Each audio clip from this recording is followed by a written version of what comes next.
Hello, everybody, and welcome to Lesson 1 of the Creative Coding Studio. Today's mission, coders will, by the end of this lesson, be able to access your Glitch IDE, explain the coordinate system, and draw shapes in P5JS by calling functions. And the keywords here today are IDE, P5JS, function, and coordinate system. So if those words are unfamiliar to you, by the end of these next 10 minutes, you will definitely understand them. So people use many different kinds of mediums to create art. We know people can use concrete and chalk. They apparently can use Skittles, as we see here. We have Skittles, Tupac, Pop Smoke, and Beyonce. Pretty cool. They can use your hair. How you style your hair can be art. Your makeup, how your face looks, all those things. And then you can also use just a good old-fashioned paper and pen. In this class, our medium for creativity is going to be coding. So we're going to use coding to express ourselves. And to extend this metaphor, our paintbrush is going to be glitch. So glitch is what's called an IDE. That was one of the vocabulary words. And all that means is it is a place where you code. So I'm going to click on this. We're going to all sign up for Glitch. It's going to be very important for this class that you have a Glitch account. So go to glitch.com, and I'll show you really quickly, and sign up. So you're going to go, well, I'm already signed in. Let me sign out. You're going to go to, okay. Basically, you're going to sign up using your Gmail account. So it says sign up, go here, then press Gmail, and then you'll sign up that way. So that should take about like a minute. So make sure that you do that. But moving on. So once we're in Glitch, let's take a look at what it looks like. On the top of a Glitch document, you're going to see the name of the project.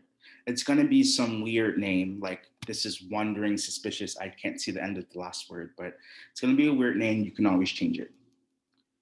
On the top kind of midsection, you'll see a sunglasses icon that says show. That's going to be important to press so that you can look at your work as you're coding.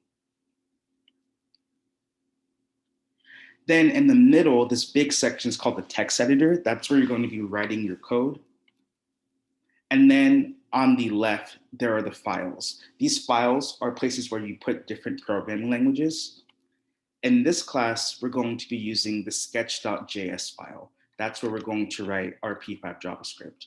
And of course, in the middle is where you're actually going to code. And then on the all the way to the right, you have the output screen. That's where you're going to see what your website looks like as you're coding. So just a quick lightning question. You can answer as you're sitting at home watching this video or wherever you are watching this video. What do we use Glitch for? I'll be like Dora the Explorer and give you some time to answer, even though we're not actually together. Yeah, we use Glitch for coding. Okay, if our paintbrush is Glitch, our paint is P5.js. P5.js is a language that's used by software engineers and designers and graphic designers alike and artists.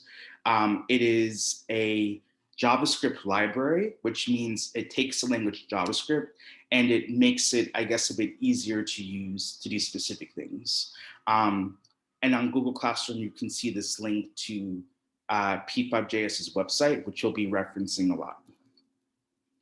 Okay, let's get started to actual code. So when you're writing in P5JS, there are two functions that you're definitely going to need to have, at least for this class. One is the setup function, so function setup, as you see on the top, and one is function draw, which you see on the bottom, okay? We will always have these two functions on our page. Often, to be honest, they'll be there already for you. One other function is going to be really important to call. When you hear me say call a function, that just means like create or use a function, is the create canvas function. If anyone here has ever painted, you'll know that a canvas is like the block that you paint on, or like the piece of, I don't know, paper that you're painting on. So when we code, we're going to be coding on a canvas too. The create canvas function has what are called two arguments. Arguments are these numbers in parentheses here. And both of these numbers stand for something different. The first number stands for the width. So it's going to dictate how wide your canvas is. The second number stands for height. So it's going to dictate how high your canvas is. So create canvas with the arguments of 400, 400 is going to look like this. You see that square in the top left corner? That's what a canvas of 400, 400 is going to look like. Now, in order to put things on the canvas where we want to put them, we're going to need to use a coordinate grid. You might recognize this kind of an X and Y axis kind of grid from math class, for instance. Basically, in this coordinate grid, the X axis controls where we're putting something in terms of left to right. The Y axis controls where we're putting something in terms of top to bottom or up and down. So let's say I'm quote unquote drawing something in my P5JS file, and I really want it to be like kind of towards the top left corner. I want it to be at 100, 100. That means that I have to go over 100 on the X axis and down 100 on the Y axis. So this here, this yellow point is at 100, 100. That's where what I'm coding will show up on my page. Let's try one by yourself. Think to yourself, what are the coordinates of this red point?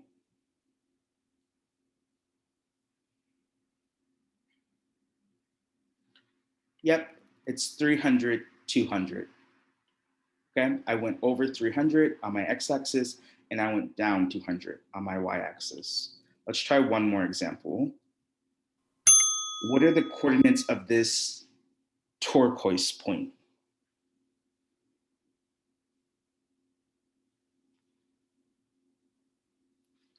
Yep, it's going to be 200, 350.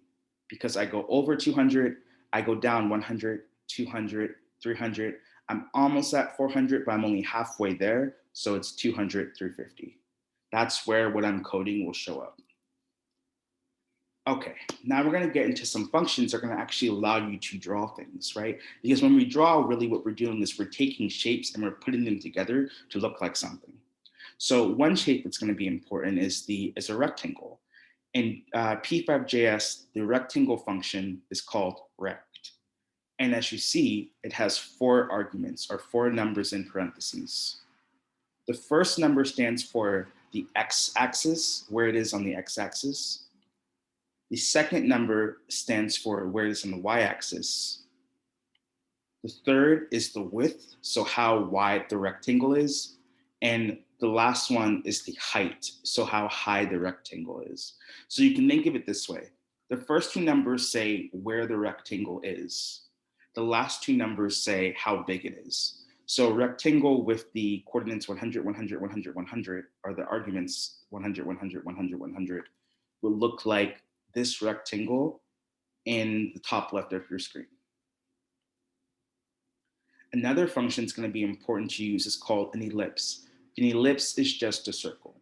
Whenever we're trying to make a circle in P5JS, we're going to call the function ellipse, not circle, ellipse. So in order to make an ellipse, you need to have, again, 4 arguments, and they actually stand for the same thing. The first one is the x coordinate, the second is the y, third is the width, and then the last one is the height. So an ellipse with a x, y, with these arguments is going to look like this circle on the top left, okay? And that will make a circle that looks like that. The last shape that we're going to talk about how to make in P5JS is a line. So lines, the function is called line, easy enough. They also have 4 arguments, but the arguments stand for something different. You know that with a line, there's a point at the left side and there's a point at the right side. The first 2 numbers are called x1 and y1 because they determine where the line is oriented, where coordinates line is at on the left.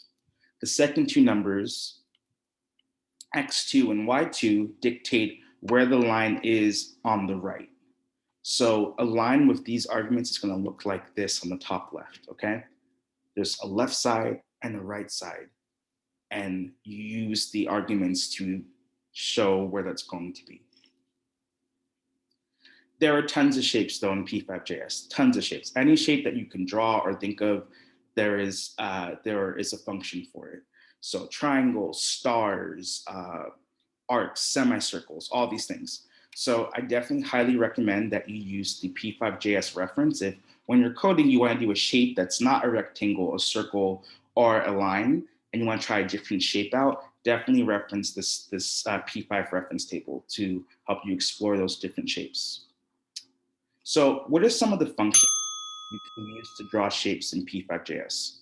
In other words, what are some of the functions that we just went over?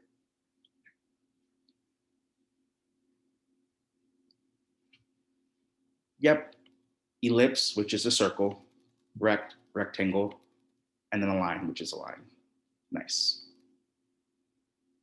Okay, now we're gonna do our very first lab. But before we get to lab, I do wanna do one example with you. So basically what we're gonna do is we're gonna make an emoji, okay? Emojis are everywhere. We're gonna make our very own emoji. And what I wanna do is do one with you just to show you how it's done, to model it for you, so then you feel confident and comfortable doing it by yourself. So let's do that.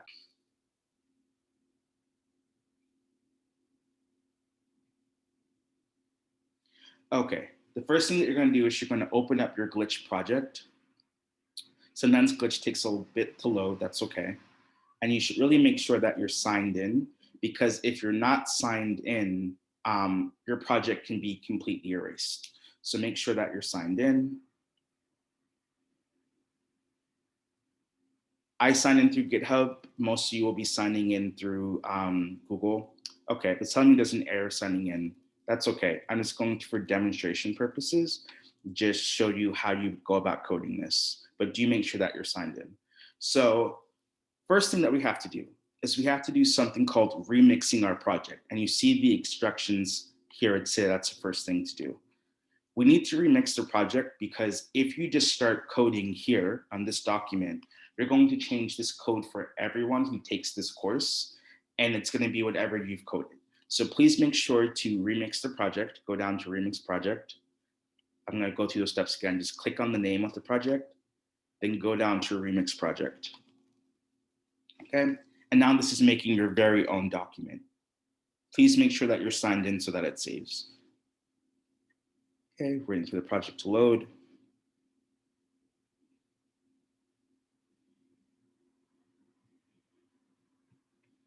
Okay, so first things first, you should change the name because brief aboard Demosa means nothing. Oh, Demosaurus, sorry.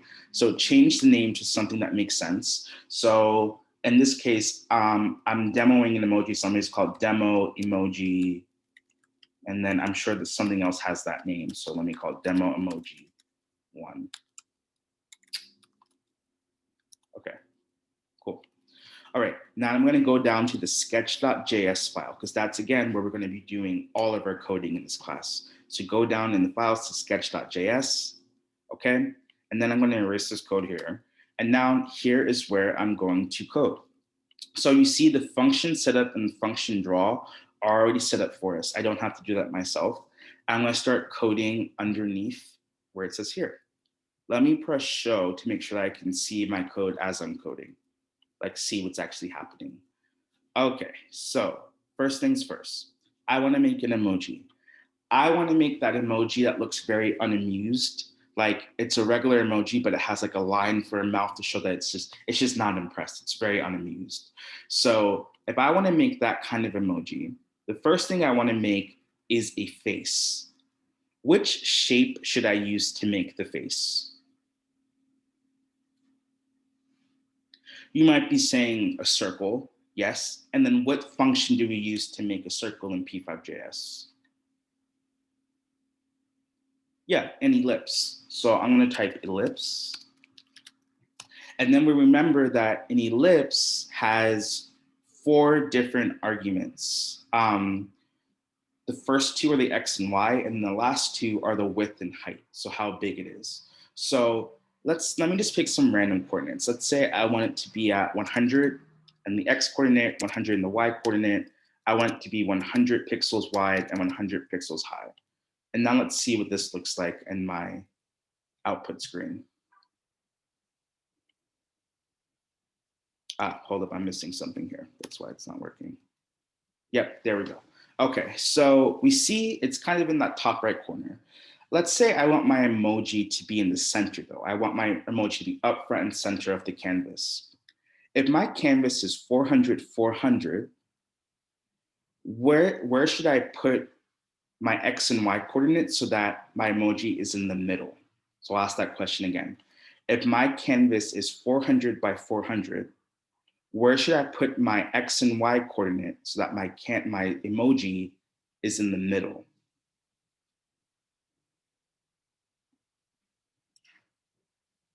And if you said 200, 200, you are correct. So I'm gonna change this to 200, my X coordinate 200, my Y coordinate 200, and then boom, you see how it's in the middle of the canvas? So if you ever wanna place something in the middle, just take the canvas size and divide it by 2. I'm gonna leave the width and the height the same because I want my emoji to be kind of big. Okay, boom. We have the face. Now let's start to do the eyes. So the eyes are also going to be circles. So I need to use the ellipse function. So let me put ellipse, okay? And I know that I want 2 eyes. So I'm gonna have to make 2 ellipses. So it's adding the syntax here. So I want my eye to probably say the first eye. Let me just put it in the center, like my other circle, okay? But eyes are typically smaller than a face, right? So how about I make these ones maybe 50, 50? So 50 pixels wide, 50 pixels high. That looks a bit big to me for an eye, so let me make it even smaller. Let me make it 25, 25. Okay, boom, that looks more like a reasonable size. Okay, the one problem though, right now this is kind of looking like a cyclops, okay, and that's not what I'm going for. So I want this eye on line 9, this ellipse, to be towards the left. Let's say I want this to be the left eyeball. Which one of these arguments or which one of these numbers in parentheses do I need to change in order to move this eyeball to the left?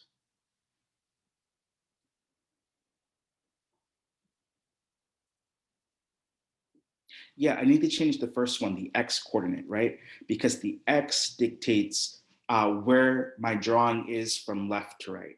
So should I make this 200, should I make the number bigger than 200 or smaller than 200?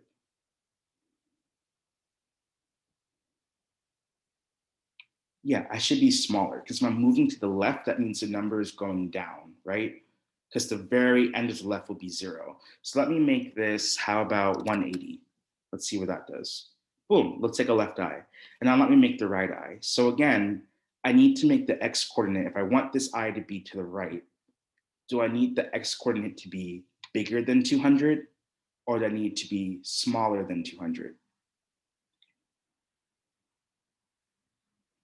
Bigger, exactly, because when I'm going towards the left, the number gets bigger. So let me make it 220. I'm gonna keep the same Y coordinate as 200. I'm gonna keep the same size because I want both the eyes to be the same size. And boom, there I have 2 eyeballs.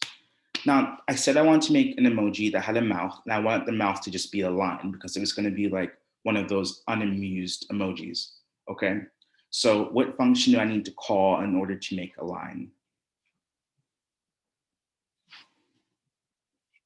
Yep, I need to call the line function.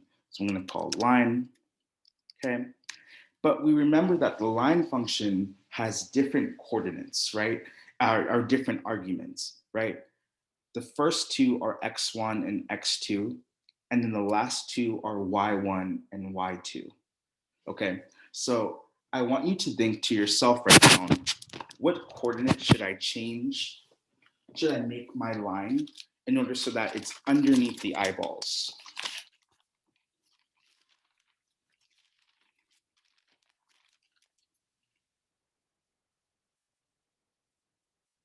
So there are many different answers you can give to this. I'm just gonna pick these numbers. I'm gonna say 160, 220, that's getting my X1 and Y1, and then 240, 220, that's gonna be my X2 and Y2. Okay, and there we see we have a mouth.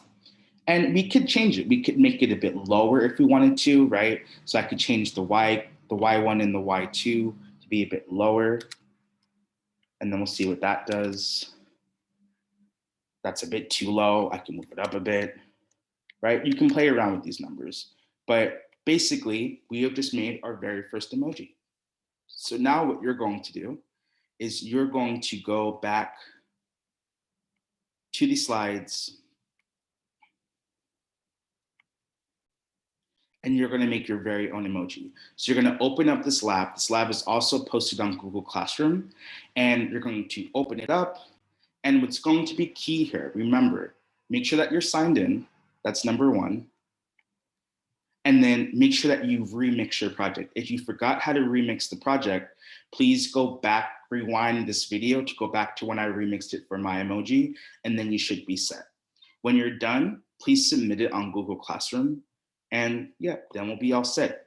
I hope you enjoyed this very first lesson. I'm really excited to see the emojis that you make. Bye.